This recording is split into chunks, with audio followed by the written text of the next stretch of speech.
Mobutu va tirer les pénaltys et prendre le numéro 10 au Real. Plus sérieusement, en toute objectivité, et rien que l'objectivité, si Mbappé prend le numéro 10, prend les pénaltys, c'est pas sa faute, les gars. Ceux qui veulent se plaindre, allez voir Pérez directement. Mais aussi la faute des contre-performances des attaquants, comme Vinicius, comme Rodrigo, etc. Les individualités n'ont pas été bonnes. On va pas tout le temps taper sur Mbappé pour un oui, pour un non. À un moment donné, il faut être objectif. Cette saison, le Real il a fait une saison très très moyenne, voire pas bonne, par rapport aux standards du Real. Mais Mbappé, il a répondu présent. Si on regarde au fur et à mesure de la saison, au début on le critiquait, et à la fin, on s'est aperçu que c'était le meilleur attaquant du Real. À un moment donné, faut accepter. C'est quoi votre problème? C'est pas parce qu'on critique un joueur qu'on l'aime pas. Mais par contre, si on ne reconnaît pas les faits du joueur et qu'on commence à dénigrer ou chercher, fouiller des trucs, c'est que vous avez un agenda. Donc si Pérez a décidé de lui donner le numéro 10, et si jamais il prend les pénaltys, c'est légitime, il est meilleur buteur de Liga et soulier d'or. Il a marqué plus de 40 buts cette saison avec le Real. À un moment donné, c'est mérité. Donc, l'année prochaine, il sera le numéro 10 et il aura sûrement les pénaltys. C'est comme ça. Dites-moi ce que vous en pensez dans les commentaires. Vous avez tout de suite compris. Le retour. Faisant partie des derniers clubs, le Real Madrid a bel et bien effectué son retour. Et cela met fin d'ores et ordre à beaucoup d'éléments. C'est alors qu'on se posait beaucoup de questions que nous apprenons finalement que le Real Madrid considère son équipe complète. Qu'il n'y aura pas de nouvelles signatures pour le moment. Ni de nouvelles sorties. Après tout un sketch durant tout l'été, Rodrigo veut rester au Real Madrid, il veut convaincre Xabi Alonso et regagner sa place dans l'équipe. Lunin est carrément dans la même situation. Hendrik, j'en parle même pas, il était le premier arrivé à 7h50 du matin alors que ça commençait à 9h pile, suivi de l'entraînement qui poursuivra à 18h. Camavinga de son côté est revenu comme une bête physique et va tout donner pour gagner sa place de titulaire au Real Madrid cette saison. Venant d'un journaliste accrédité par le club, il va s'arracher pour gagner la confiance de Xabi Alonso. Il est rétabli à 100% de sa blessure et s'est préparé pendant ses vacances. Quand je vous dis qu'il y a une chose qui est claire cette saison, c'est que la concurrence sera rude au Real Madrid. Mais en tout cas, ça sera plus le cas pour les pénaltys, puisqu'il est désormais officiel, les pénaltys du Real Madrid seront pour Kylian Mbappé cette saison. On sait que Carlo Ancelotti, il avait essayé un système où c'était chacun son tour. Voilà, c'était nul.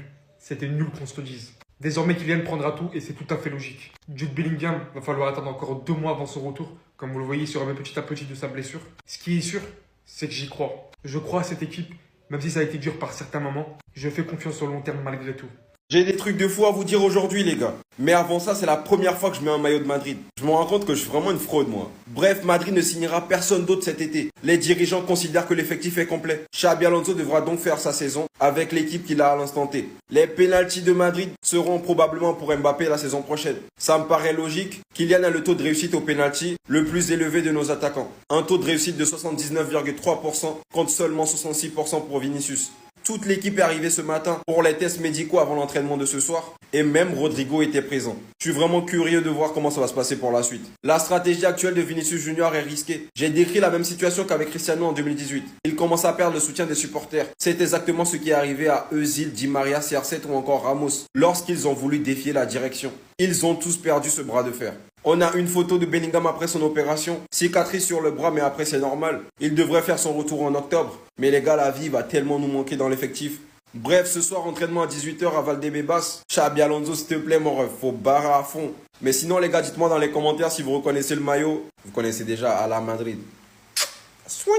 Attendez, qu'est-ce que je vois là? Le 3e maillot du Real Madrid de la saison 2025-2026 portera l'inscription 90 minutes au Bernabéu sont très longues. Bon les gars, déjà, avant de parler de ça, le maillot. Le maillot, je trouve en vrai, il passe. Avis objectif, il passe. Bleu, c'est joli, avec les petits détails dessus. Adidas, de toute façon, ça fait toujours un sale boulot sur les maillots. Il est pas mal. Maintenant, c'est ça là qui m'a un petit peu...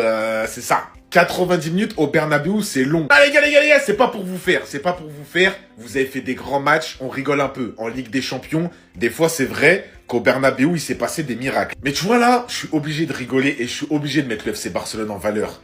Il y a que nous, les gars, il y a que nous, le FC Barcelone, où nous, pour nous, c'est pas long, c'est un centre d'entraînement. Là, je vais vous montrer tous les scores qu'on leur a mis au Bernabéu, mais c'est grave. Déjà, on leur a mis un 4-0 en 2016 sans Lionel Messi pendant 70 minutes, je crois. Donc même sans Messi, il y avait déjà 3-0. On leur a mis un 4-0 en 2022. Vous vous rappelez tous de ce match? Aubameyang, Adama Traoré, il y avait tout le monde. C'était hallucinant comment on leur avait marché dessus. On leur a mis aussi visiblement un 4-0 à l'époque. Ça se voit à l'image que ça date un peu en 30 minutes. Donc 30 minutes 4-0. On leur a mis un 6-2 en 2000. Oh mais les gars, non, les gars, vous pouvez pas parler. Un 6-2 en 2009 avec Thierry Henry, Samuel Eto'o, tout le monde. Donc pour nous, le Barça, on peut pas prendre au sérieux cette phrase. Voilà, c'est tout ce que je veux dire. Comme vous le savez tous, la saison du Real Madrid débute officiellement aujourd'hui. Les joueurs sont officiellement de retour. Ils ont passé les tests médicaux ce matin, et ce soir il y aura l'entraînement collectif et tout ça. On a eu l'occasion de voir Rudiger. Il a l'air tout frais, hein. On dirait il est prêt à entamer la nouvelle saison. J'espère qu'il va pas nous faire des conneries encore. Parce que là tu le vois, il est tout frais, il sourit, il est bien. J'espère que tu vas nous faire une bonne saison toi. Sinon c'est dehors. Raúl Asensio, il a l'air imperturbable. Même si on sait qu'il a des affaires là extra-sportives. On laisse gérer. On a eu aussi le retour de Fran Garcia. On dirait il n'a pas eu de vacances lui, hein. On dirait qu'il vient de se réveiller. Eduardo Camavinga, avec les muscles. Regardez-moi tout ça. On dirait une montagne. Et il est prêt là à entamer la nouvelle saison. Il veut confirmer qu'il peut avoir sa place dans cette équipe-là. Thibaut Courtois. Fais un effort. On dirait il a pas dormi de la nuit. Regardez. C'est pareil pour Valverde. Vous avez eu des vacances les gars. Vous avez eu des vacances. On dirait pas, regarde-les. On dirait un zombie. Hendrik. C'est quoi cette tête, c'est quoi cette coupe? On dirait un collégien de 12 ans. Mais bref, lui j'aimerais bien le voir aussi, mais bon. Ils ont pris des photos, c'est des bangers. Eder Militao, regarde bien serré là. Le mec, tu vois qu'il est sérieux, qu'il est prêt à entamer la nouvelle saison. Par contre, le papy, le pépé, Carvajal. Et vous voyez, il a pris un coup de vieux les gars. On dirait plus un membre du staff que joueur. C'est une dinguerie les gars. Trent Alexander-Arnold toujours frais, BG et tout. Propre les gars. Vinicius Junior, je sais pas pourquoi il saute comme ça. Je sais pas c'est pour aller où, mais les gars, je suis hype. Il est revenu avec sa teinte là, avec le truc blond là. C'est pas mal, c'est pas mal. On veut te revoir en forme mon gars. Kylian Mbappé le teint bien affiné. Propre en vrai. Arda Güler aussi qui est revenu en forme les gars. Il s'est bien préparé pour la nouvelle saison. On a hâte de le voir aussi. Mais sinon les gars, voilà, ils sont bien arrivés. Là, ils ont fait les tests médicaux et cet après-midi, ils vont faire l'entraînement collectif. Je vous partagerai des trucs s'il y en a qui sortent. Bref, dites-moi ce que vous en pensez dans les commentaires et surtout pour ne rien louper, abonnez-vous. L'effectif affiche complet, tu sais même pas ce qu'on complote. On complote rien du tout. C'est la rentrée, les joueurs ils sont revenus, ils ont refait leurs tests médicaux. L'ère de Xabi Alonso, il commence maintenant. En fait, je rigole, mais la tête de WAM, j'ai trop le seum, les gars. Zidane pris, qu'est-ce qu'il nous fait? Qu'est-ce qu'il nous fait là? Qu'est-ce que nous fait Fiorentino Pérez, les gars? Nous, je préfère vous dire qu'en fait, vaut mieux que ce soit faux. Que la source là, elle est mentie. Voilà, si la source, elle n'a pas menti, ça va tout baiser. Breaking. Le Real Madrid ne signera personne d'autre cet été. C'est bon, les gars, ça sert à rien d'aller plus loin. Déjà, c'est quoi ces conneries, wesh? C'est quoi ces conneries? Un petit peu de Carreras, un petit peu de Trent, un petit peu de Aysen, et c'est fini. Je veux bien qu'en défense, on avait des difficultés, je suis d'accord. Mais il faut que je le dise en quelle langue? C'est pas le seul secteur, en fait. Parce que Blacky, il nous a dit il y a mentalité américaine, mentalité russe. Mais il nous a pas dit il y a mentalité Radinho, en fait. La mentalité Radinho. Dedans, il y a Pérez et KLN. Il voit les clubs de première ligue recruter, tout ça. Pérez, il regarde Xabi Alonso en mode t'en veux? J'ai trop de seum, les gars. Vraiment, là, le mercato, il est fini. Vas-y, c'est bon. C'est le duo madrilène, on donne la voix. Venez suivre. Est-ce que le Real Madrid a fait un bon mercato? Est-ce que le Real Madrid doit aller recruter un autre joueur en plus de ces joueurs-là ou pas? C'est la question que bon nombre parmi vous vous posez. Et aujourd'hui, je vais vous répondre. Mais juste avant, les gars, j'ai un petit truc à vous montrer. Et je pense que ça va vous plaire. Alors, hier, j'ai créé un canal TikTok. Mon canal TikTok réunit aujourd'hui plus de 680 personnes. Et pour moi, les gars, c'est énorme déjà. En quoi? Même pas 24 heures. Et là-dedans, je vous partage beaucoup de choses. On fait des sondages, je vous partage un peu l'actu. Et ça rigole beaucoup là-bas aussi, les gars. Donc, pour tous ceux qui sont intéressés à rejoindre la team LP, les gars, ce n'est pas compliqué. Il vous suffit d'aller tout simplement sur mon profil. Vous allez voir juste là, Team LP Real Madrid, avec le cœur blanc. Vous cliquez dessus et vous rejoignez le canal, les gars, c'est tout simple. Et vous allez voir, les gars, c'est trop kiffant. Donc voilà, donc bref, je vous y attends. Donc n'hésitez pas à venir nombreux. Maintenant, revenons au mercato du Real Madrid. Alors les gars, soyons honnêtes. Est-ce que vous attendiez à ce que Florentino Pérez, il fasse au moins ce mercato-là?